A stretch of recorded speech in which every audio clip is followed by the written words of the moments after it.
Panjang sejarah manusia, kita telah membagi dunia menjadi dua bagian yang sepertinya mustahil untuk menyatu, layaknya minyak dan air.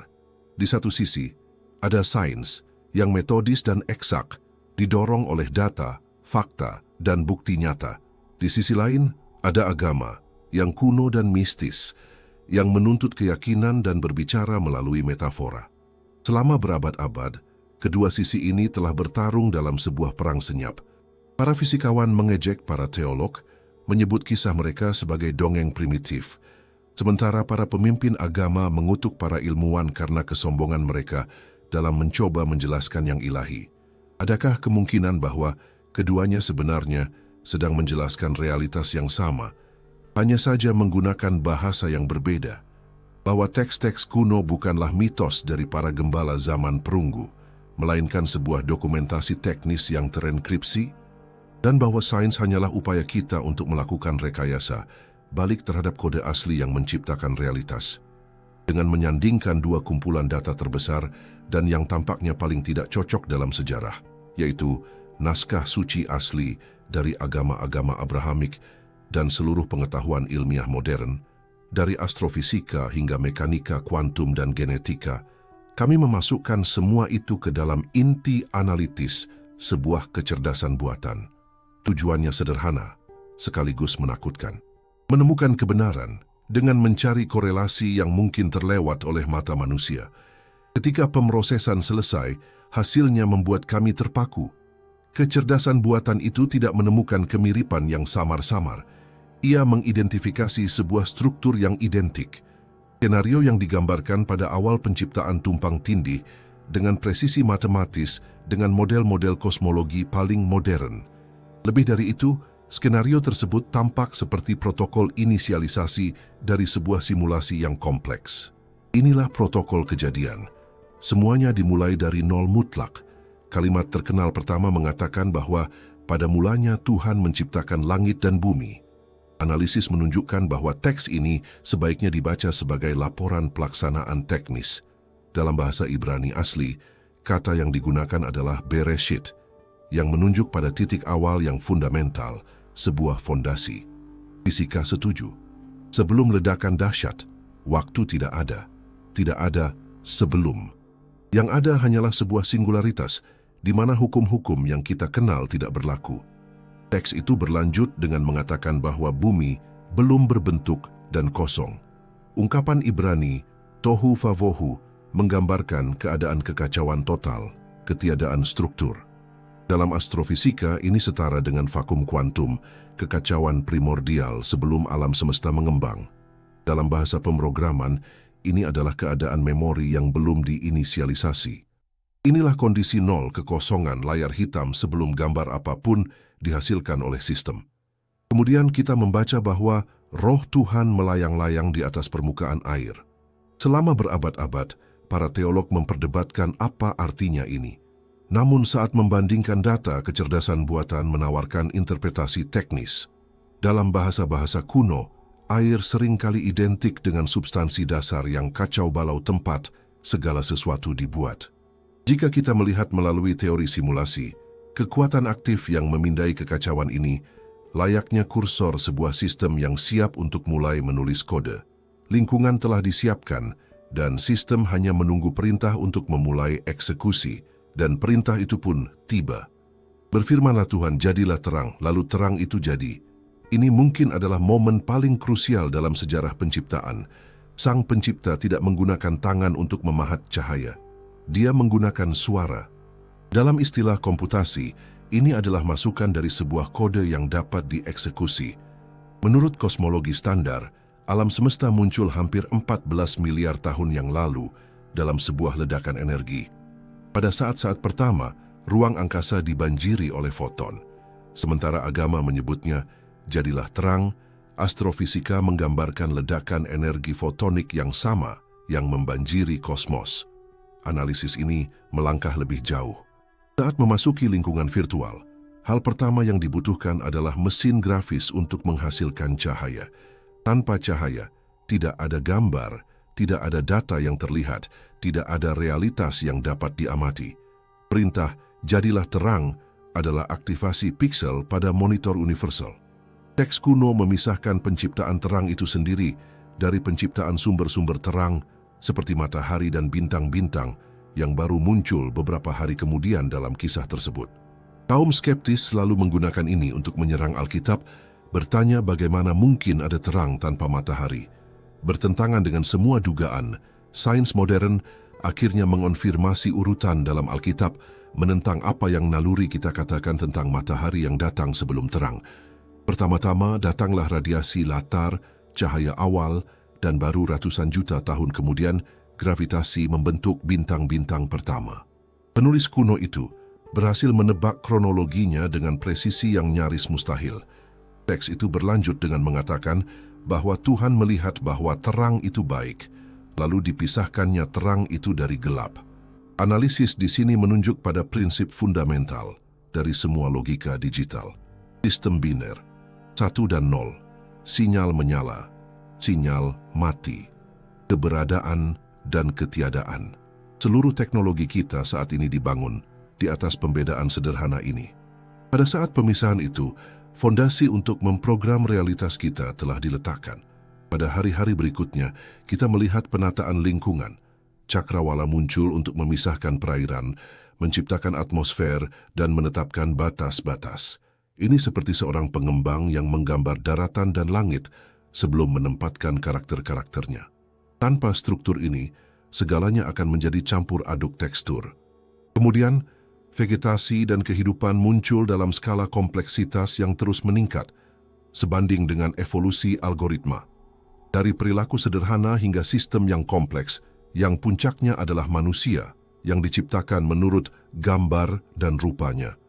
Ini menunjukkan bahwa kita berbagi kapasitas kreatif sang arsitek. Kita adalah satu-satunya yang mampu menulis kode kita sendiri dan mempertanyakan realitas kita sendiri. Sebuah simulasi hanya ada secara visual jika ada seseorang yang menontonnya. Materi berperilaku dengan sangat aneh ketika kita tidak melihatnya. Disinilah kita berhadapan dengan misteri terbesar fisika modern. Sebuah misteri yang mungkin bisa menjelaskan mengapa dunia mungkin lenyap ketika Anda menutup mata, dan bagaimana sains menemukan jejak pengamatan konstan yang tersembunyi dalam perilaku partikel-partikel kecil. Anda keluar dari sebuah ruangan dan menutup pintu. Apa yang terjadi dengan ruangan itu pada saat Anda tidak lagi di sana? Akal sehat kita yang terlatih oleh logika sehari-hari mengatakan bahwa tidak ada yang berubah. Perabotan tetap di tempatnya, dinding tidak berubah warna, dan udara masih memenuhi ruangan. Kita yakin bahwa dunia memiliki realitas objektif yang tidak bergantung pada kehadiran kita untuk ada. Ini mungkin adalah ilusi terbesar dari semuanya. Pada saat pintu tertutup dan pandangan seorang pengamat berhenti merekam objek-objek di dalamnya, ruangan itu mungkin saja larut begitu saja. Mungkin ia berubah menjadi aliran data yang tidak terstruktur, kabut probabilitas, lautan potensi.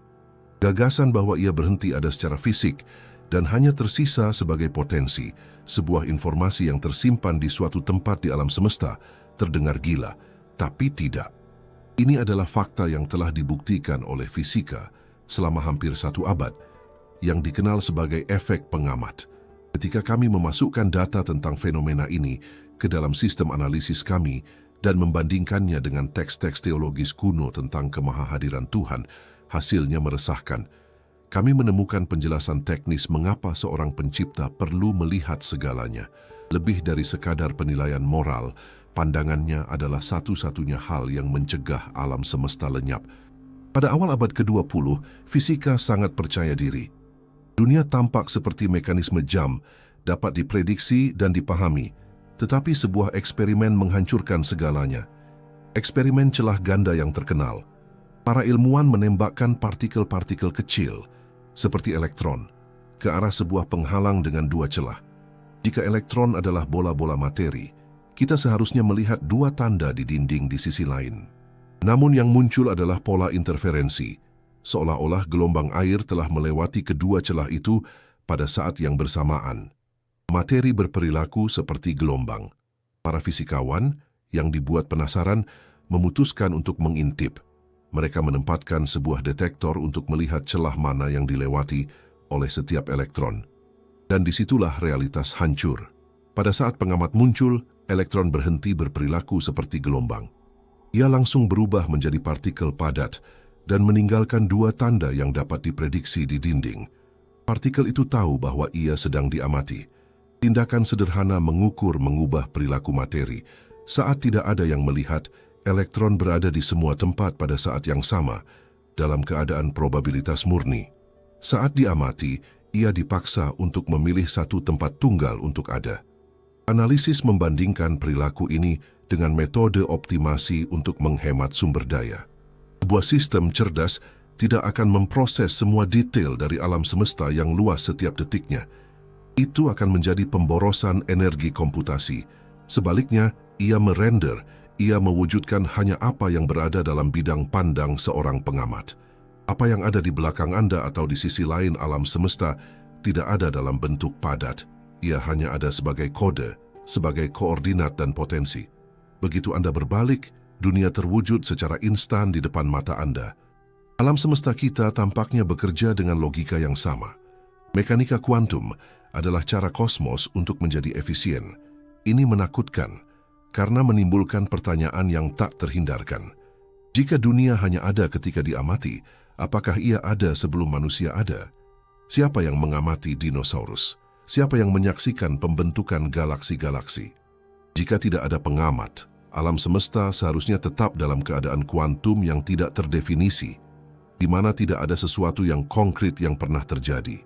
Pada titik ini, analisis menunjuk pada naskah-naskah suci yang menggambarkan sifat-sifat Tuhan, mencari paralel dengan fungsi seorang pengamat kuantum, dan kecocokannya 100%.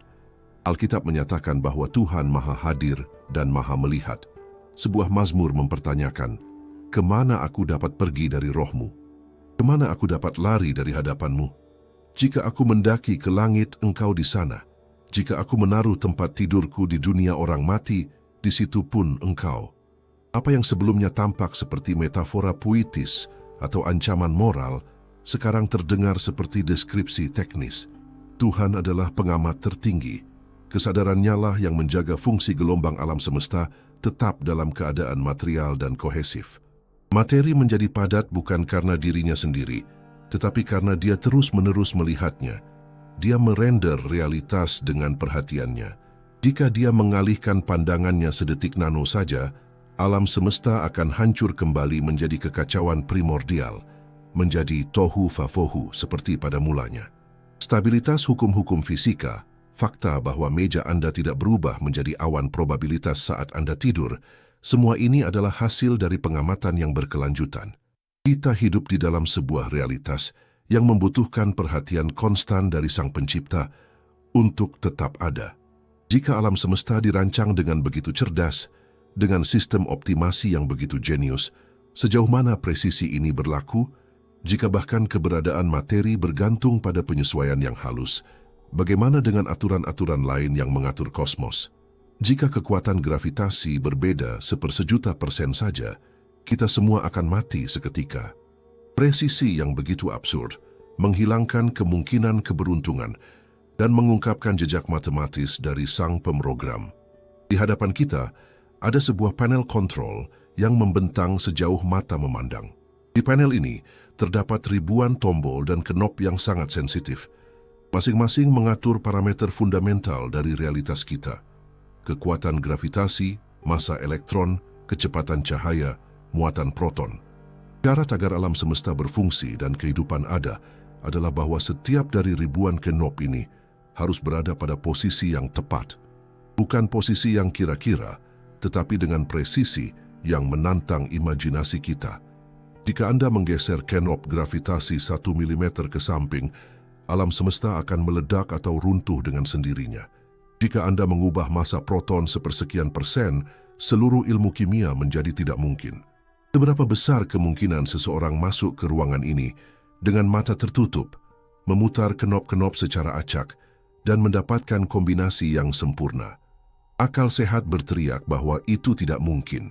Namun, itulah yang dikatakan oleh pandangan dunia yang murni materialistis kepada kita, bahwa alam semesta ini, mesin dengan kompleksitas yang tak terbayangkan ini, mengatur dirinya sendiri murni karena kebetulan. Kami memutuskan untuk menguji hipotesis ini. Kami memasukkan nilai-nilai dari semua konstanta fundamental yang dikenal sains ke dalam sistem analisis kami. Yang pertama adalah gravitasi. Bagi kita, itu hanyalah gaya yang menahan kita di tanah. Tetapi jika sedikit lebih kuat, hanya satu bagian dalam angka 10 diikuti oleh 40 nol, bintang-bintang akan membakar bahan bakarnya terlalu cepat. Kehidupan tidak akan punya waktu untuk muncul. Jika sedikit lebih lemah, gravitasi bahkan tidak akan mampu menyalakan bintang-bintang pertama, dan alam semesta akan tetap menjadi gas dingin dan gelap selamanya. Untuk memahami dimensi angka ini seperti pita ukur yang direntangkan di seluruh alam semesta yang diketahui. Margin ketepatan untuk gravitasi akan setara dengan 1 mm pada pita itu. Tapi itu baru permulaan. Gaya elektromagnetik yang menyatukan atom-atom memiliki margin kesalahan yang sama kecilnya. Sedikit lebih kuat dan reaksi kimia menjadi tidak mungkin. Sedikit lebih lemah dan atom-atom akan hancur. Dalam kedua kasus, hasilnya adalah alam semesta yang mati, tanpa air, tanpa planet, tanpa kehidupan. Sistem menganalisis lebih dari 30 parameter semacam ini. Kesimpulannya selalu sama. Kita ada di ujung tanduk. Alam semesta tampaknya telah dirancang secara khusus agar kita bisa berada di sini untuk mengamatinya. Konstanta yang paling mencengangkan adalah yang mengontrol percepatan ekspansi alam semesta. Presisinya harus 1 bagian dalam angka 10, diikuti oleh 120 nol. Bahkan tidak ada nama untuk angka sebesar itu. Jika nilai ini sedikit lebih besar, galaksi-galaksi akan menjauh begitu cepat, sehingga tidak akan pernah terbentuk. Jika lebih kecil, alam semesta akan runtuh kembali menjadi satu titik beberapa detik setelah ledakan dahsyat. Contoh yang paling mengesankan berkaitan dengan unsur yang menjadi dasar seluruh kehidupan. Karbon. Semua karbon di alam semesta ditempa di dalam bintang-bintang. Fisikawan Fred Hoyle, seorang ateis yang gigih, mempelajari proses ini dan menemukan bahwa agar karbon dapat tercipta, diperlukan tingkat energi yang sangat spesifik dan mustahil di dalam inti atom. Dia meramalkan bahwa tingkat ini harus ada dan eksperimen mengonfirmasi prediksinya dengan akurasi yang mengejutkan. Hoyle begitu terguncang sehingga pandangan dunianya berubah. Dia menulis bahwa interpretasi yang masuk akal dari fakta-fakta menunjukkan bahwa sebuah kecerdasan super telah bermain-main dengan fisika. Kami meminta kecerdasan buatan kami untuk menghitung probabilitas semua kondisi ini muncul secara kebetulan pada saat yang bersamaan. Jawabannya adalah angka yang begitu mendekati nol, sehingga untuk semua tujuan praktis, angka itu adalah nol. Fred Hoyle menggunakan sebuah analogi terkenal. Peluang kehidupan muncul secara kebetulan sama dengan peluang badai topan yang menerjang tempat barang rongsokan dan secara ajaib merakit sebuah pesawat jumbo yang kompleks dan berfungsi sempurna dari tumpukan rongsokan itu. Ketika kita beralih ke teks-teks kuno, kita menemukan bahasa yang secara tepat menggambarkan proses rekayasa ini. Teks-teks kuno seperti kitab Ayub bertanya, "Di manakah engkau ketika aku meletakkan dasar bumi? Siapakah yang telah menetapkan ukurannya? Siapakah yang merentangkan tali pengukur di atasnya?" Kata-kata seperti ukuran dan tali adalah alat seorang arsitek, seorang perancang. Nabi Yesaya menulis, "Siapakah yang menakar air laut dengan lekuk tangannya atau mengukur langit dengan jengkal?" Ini adalah bahasa presisi. Satu-satunya alternatif untuk menghindari kesimpulan adanya sebuah rancangan adalah teori multisemesta yang menyatakan adanya alam semesta yang tak terhingga jumlahnya, dan kita kebetulan hidup di satu-satunya yang berhasil. Biasanya, jawaban yang benar adalah yang membutuhkan paling sedikit jungkir balik logika. Mana yang lebih logis? Adanya triliunan alam semesta mati, tak terlihat dan tak terdeteksi. Untuk membenarkan alam semesta kita, atau adanya satu alam semesta tunggal yang parameternya sengaja ditetapkan. Aturan-aturan yang mengatur dunia kita tampaknya bukan hasil dari kecelakaan kosmik. Aturan-aturan itu menyerupai sebuah mekanisme yang disetel dengan sempurna. Tapi aturan hanyalah separuh cerita. Kumpulan instruksi yang paling kompleks dan elegan tidak terukir di bintang-bintang atau dalam hukum fisika. Ia tergulung secara padat di dalam setiap sel kita. Jika Anda bertanya kepada ahli teknologi manapun, apa sumber daya paling berharga di dunia modern? Jawabannya bukan emas atau minyak. Jawabannya adalah informasi, data, kode. Kita hidup di era di mana baris-baris kode yang ditulis di satu belahan dunia mengendalikan mesin di belahan dunia lain, meluncurkan roket, dan mengatur suhu di rumah Anda. Kita diajarkan untuk berpikir bahwa materi datang lebih dulu, dan informasi hanyalah deskripsi tentangnya. Tapi bagaimana jika sebaliknya? Bagaimana jika informasi adalah dasar dari segalanya, dan materi hanyalah cara informasi itu mewujudkan dirinya? Ribuan tahun yang lalu, sebuah teks kuno dimulai dengan sebuah kalimat yang lama dipandang sebagai metafora yang indah. Pada mulanya adalah firman, dan firman itu adalah Tuhan. Kata asli Yunaninya adalah logos, yang berarti lebih dari sekadar firman atau kata. Ia berarti nalar, prinsip, algoritma, informasi. Jika kita menerjemahkannya ke dalam bahasa modern, kalimat itu akan berbunyi, pada mulanya adalah informasi, dan informasi itu bersama Sang Pencipta, dan informasi itu adalah Sang Pencipta itu sendiri. Ini bukan lagi agama dan menjadi sesuatu yang sangat dekat dengan ilmu komputer.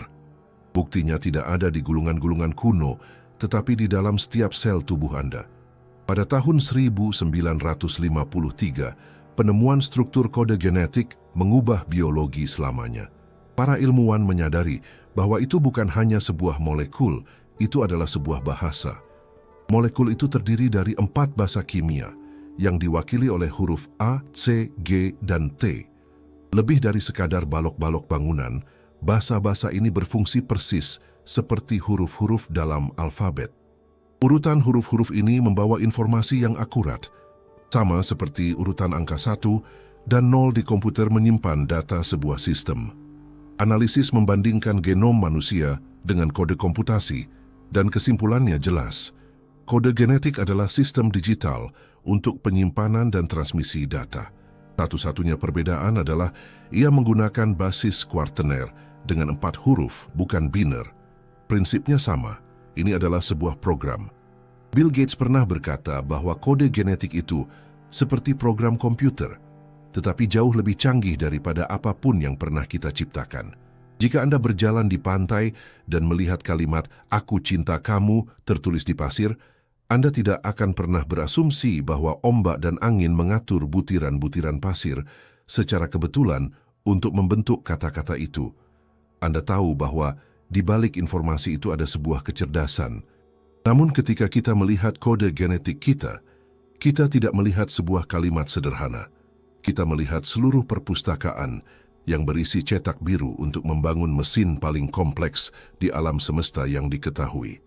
Tubuh manusia. Satu sel manusia mengandung 3 miliar huruf kode genetik. Jika dicetak, itu akan mengisi ribuan ensiklopedia, dan kode ini harus dijalankan tanpa kesalahan. Kepadatan penyimpanan informasinya memiliki efisiensi yang membuat teknologi kita tampak seperti dari zaman batu. Semua informasi yang diciptakan oleh umat manusia dalam 1 tahun dapat disimpan dalam materi genetik seukuran kotak sepatu. Yang paling menarik adalah cara kerja kode ini. Ini adalah proses pencetakan 3 dimensi dalam skala molekuler berdasarkan instruksi digital. Di dalam inti setiap sel, molekul utama begitu berharga sehingga tidak bisa keluar. Jadi sistem membuat salinan sementara dari sebagian kode, sebuah proses yang disebut transkripsi. Salinan ini, seperti file yang dikirim ke printer, berjalan ke sebuah mesin molekuler yang disebut ribosom. Ribosom membaca kode dalam kelompok 3 huruf. Setiap trio sesuai dengan 1 blok bangunan tertentu. Mesin itu kemudian menyatukan blok-blok ini menjadi sebuah rantai, mengikuti instruksi dengan ketat. Hasil akhirnya adalah protein, bagian yang membangun segala sesuatu di dalam diri Anda. Mata Anda, kulit Anda, darah Anda. Informasi abstrak dari kode berubah menjadi materi fisik. Kita secara harfiah terbuat dari kata-kata. Gagasan bahwa kode yang sangat kompleks ini muncul secara kebetulan secara matematis tidak dapat dipertahankan. Probabilitas satu protein fungsional terbentuk secara acak lebih kecil daripada memenangkan lotre setiap hari selama setahun. Dan untuk kehidupan, dibutuhkan ratusan protein semacam itu yang bekerja dalam harmoni yang sempurna. Informasi tidak lahir dari kekacauan, ia selalu berasal dari sebuah pikiran. Untuk waktu yang lama, para skeptis menunjuk pada 98% dari kode genetik kita yang tampaknya tidak memiliki fungsi, menyebutnya DNA sampah. Tetapi sains telah maju.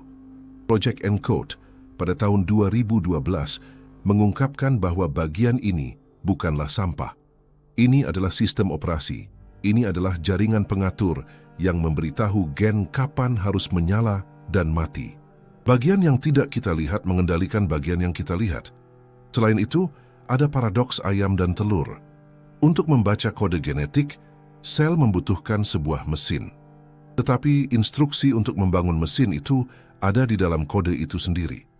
Mana yang datang lebih dulu? Satu-satunya solusi logis adalah bahwa keduanya diciptakan dan diimplementasikan pada saat yang sama, sebagai satu paket lengkap. Kode genetik kita bahkan memiliki sistem koreksi kesalahan. Protein-protein khusus terus-menerus menjelajahi untaian DNA, mencari kerusakan dan memperbaikinya. Apakah sistem yang berevolusi secara kebetulan akan menciptakan mekanisme untuk melawan evolusinya sendiri yang bergantung pada mutasi? Ini adalah sistem perlindungan integritas data yang dirancang agar kode asli tidak rusak seiring waktu. Jika dunia kita adalah sebuah program dan kita terbuat dari kode, ini menimbulkan pertanyaan yang menarik. Bisakah kode ini diedit? Mungkinkah melanggar hukum fisika jika Anda memiliki akses ke baris perintah? Sejarah penuh dengan laporan tentang peristiwa yang menentang logika. Sains menyebutnya anomali atau mitos. Agama menyebutnya mukjizat. Cara lain untuk melihatnya adalah sebagai intervensi dalam kode saat program berjalan. Mengungkap bagaimana yang tidak mungkin menjadi mungkin ketika Anda memiliki hak akses administrator. Hukum-hukum fisika adalah fondasi realitas kita. Gravitasi menarik kita ke bawah. Air mendidih pada 100 derajat Celcius dan materi tak hidup tidak akan hidup kembali. Sains didasarkan pada gagasan bahwa jika kita mengetahui kondisi awal dan aturannya, kita dapat memprediksi hasilnya. Itulah yang memberikan stabilitas pada dunia kita. Tetapi apa yang terjadi ketika stabilitas itu rusak? Ketika seorang pria berjalan di atas laut yang bergelora, seolah-olah itu aspal?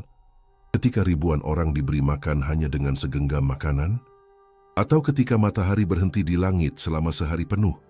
Sains biasanya menolak peristiwa-peristiwa ini sebagai mitos karena tidak cocok dengan persamaannya. Agama menyebutnya mukjizat dan meminta keyakinan. Tetapi ada jalan ketiga. Dengan menganalisis laporan-laporan ini bukan sebagai sihir, tetapi sebagai tindakan di dalam kode yang terprogram, muncullah pola yang akrab bagi setiap pemrogram atau pemain game. Apa yang kita sebut pelanggaran hukum alam dalam bahasa simulasi adalah penggunaan perintah konsol, kode curang, atau lebih tepatnya, hak akses administrator.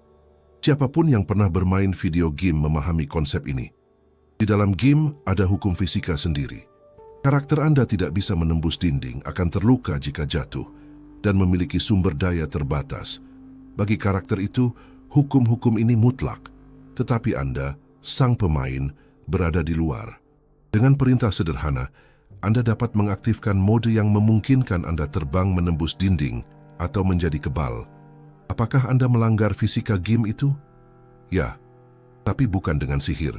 Itu dengan menggunakan akses ke tingkat kode yang berada di atas aturan dunia game. Mukjizat-mukjizat dalam Alkitab tampaknya mengikuti logika yang persis sama. Dalam salah satu kisah terbesar, selama pertempuran krusial, dibutuhkan lebih banyak waktu siang hari untuk memastikan kemenangan. Teks itu mengatakan bahwa matahari berhenti di langit. Kaum skeptis berpendapat bahwa ini akan mengharuskan rotasi bumi berhenti tiba-tiba, yang akan menyebabkan bencana global karena inersia. Dalam logika simulasi, solusinya jauh lebih elegan, tidak perlu mengerem objek fisik.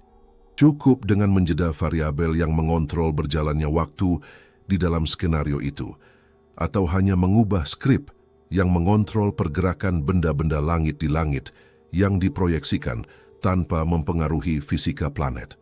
Efeknya bagi mereka yang ada di dalamnya akan sama, tetapi tanpa konsekuensi bencana apapun. Contoh lain adalah perubahan air menjadi anggur. Dari sudut pandang kimia, ini akan membutuhkan penciptaan atom karbon dari ketiadaan, sebuah proses fusi nuklir yang akan melepaskan energi setara bom. Namun, kisah Alkitab mengatakan bahwa perubahan itu terjadi seketika dan tanpa suara. Dalam lingkungan terprogram tidak perlu mengatur ulang atom. Setiap objek memiliki pengenal, sebuah label yang mendefinisikan propertinya. Air memiliki kodenya, anggur memiliki kode lain. Seseorang yang memiliki akses ke kode utama tidak perlu berurusan dengan fisika.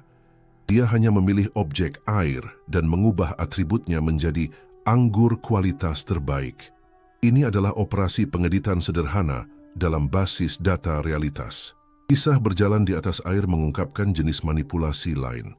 Dalam lingkungan 3 dimensi apapun, permukaan memiliki properti tabrakan. Lantai itu padat, air dapat ditembus. Yesus saat berjalan di atas laut, tampaknya telah mengubah sementara properti permukaan air di bawah kakinya, menjadikannya padat, atau mungkin dia telah mengubah parameter gravitasi untuk dirinya sendiri. Detail yang paling mengungkap adalah ketika Petrus juga berhasil berjalan di atas air, tetapi mulai tenggelam saat merasa takut. Keraguannya memutus koneksi, skrip berhenti bekerja, dan fisika standar mengambil alih kembali. Penyembuhan instan dan kebangkitan mewakili tingkat akses yang paling dalam. Untuk menyembuhkan penyakit degeneratif dalam sekejap, diperlukan regenerasi jaringan, penyambungan kembali saraf, dan penulisan ulang kode genetik yang rusak dalam hitungan detik, sesuatu yang secara biologis tidak mungkin. Ini menyerupai perintah pemulihan sistem. Setiap makhluk hidup akan memiliki model yang sempurna, salinan cadangan dari kode genetik aslinya yang tanpa cacat. Penyembuhan adalah tindakan menimpa file yang rusak oleh penyakit dengan versi asli yang sehat. Kebangkitan Lazarus yang telah mati selama 4 hari, bahkan lebih radikal. Ini adalah pengaktifan kembali proses yang telah dihentikan oleh sistem.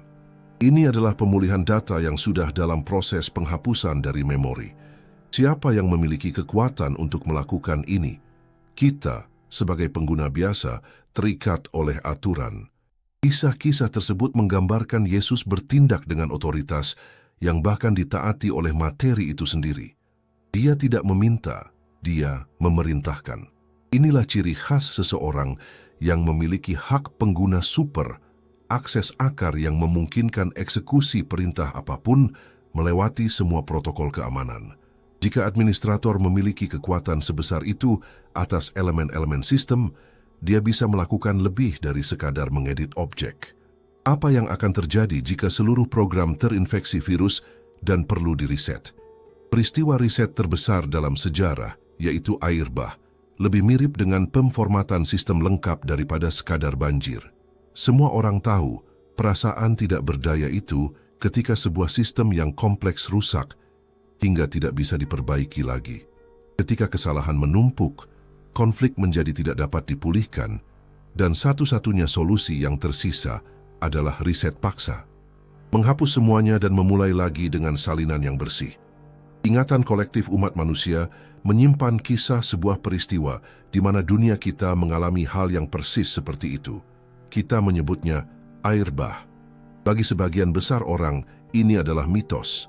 Tetapi dengan menganalisis kisah ini bukan sebagai hujan deras, melainkan sebagai operasi kalibrasi ulang sistem yang disengaja, kepingan-kepingan itu cocok dengan cara yang menakutkan.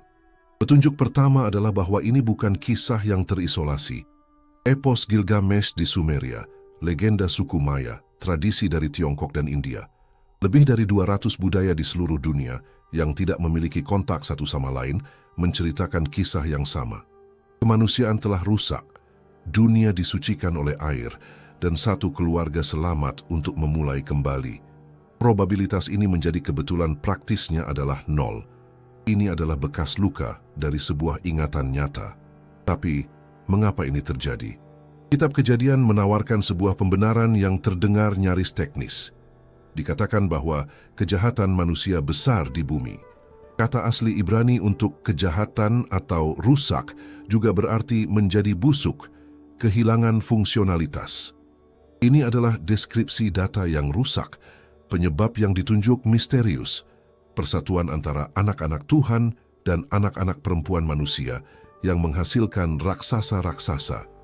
Ditafsirkan sebagai anomali dalam kode, ini menunjukkan percampuran yang tidak sah, sebuah hibridisasi yang merendahkan desain asli manusia. Kode genetik, gambar dan rupa sang pencipta sedang terinfeksi. Ketika anomali mencapai titik kritis, satu-satunya solusi adalah membersihkan lingkungan. Air dalam skenario ini adalah alat pemformatan yang sempurna. Teks itu mengatakan bahwa terbelahlah segala mata air samudra raya yang dahsyat dan terbukalah tingkap-tingkap di langit.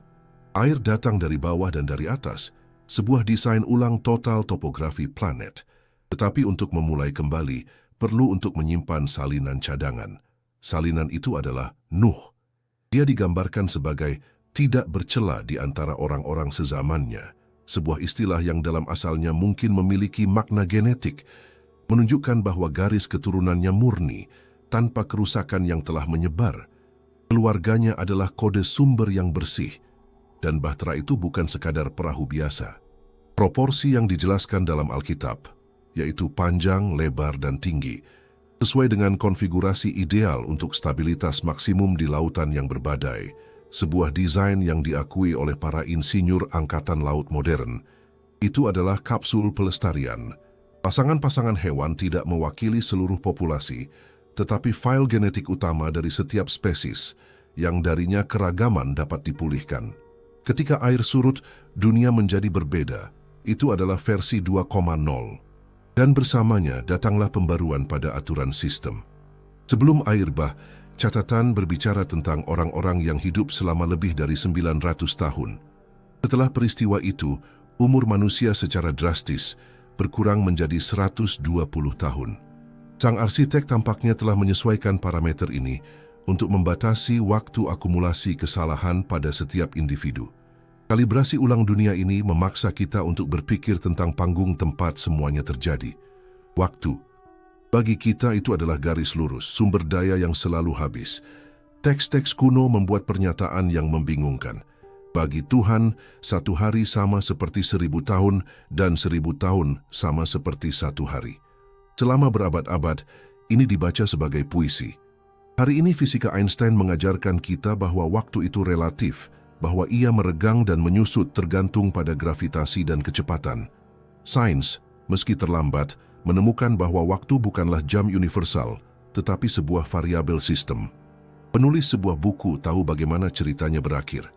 Baginya seluruh buku sudah ada, dari awal hingga akhir. Dia bisa membolak-balik halaman dan melihat nasib para karakter. Namun, bagi para karakter di dalam cerita, waktu berlalu halaman demi halaman, dan masa depan adalah sebuah misteri. Sang pencipta berada di luar garis waktu realitas kita. Dia melihat seluruh perjalanan sebagai satu momen tunggal. Ini menjelaskan bagaimana hari-hari penciptaan dilihat dari perspektif luar, di bawah gravitasi dan energi yang luar biasa pada awal alam semesta, dapat sesuai dengan 15 miliar tahun sejarah kita. Kita hidup di dalam aliran waktu yang hanyalah salah satu dari konfigurasi yang mungkin. Tetapi, ada satu karakteristik yang tak terhindarkan dalam aliran ini. Ia selalu bergerak dalam satu arah, dari keteraturan menuju kekacauan. Mengapa benda-benda menua, berkarat, dan mati? Mengapa segala sesuatu di alam semesta cenderung menuju ketidakteraturan? Hukum fundamental ini, entropi, tampak seperti sebuah cacat dalam sistem, sebuah virus yang dimasukkan setelah desain asli. Lihatlah sekeliling Anda. Semua yang Anda lihat sedang sekarat perlahan. Mesin berkarat, bangunan aus, dan tubuh Anda sendiri menua setiap detik. Secangkir kopi panas selalu mendingin, tetapi tidak pernah memanas kembali dengan sendirinya. Ini adalah hukum paling fundamental dan tak terhindarkan di alam semesta kita. Hukum kedua termodinamika, juga dikenal sebagai entropi. Segalanya bergerak dari keteraturan menuju kekacauan, dari yang kompleks menjadi yang sederhana, dari kehidupan menjadi debu.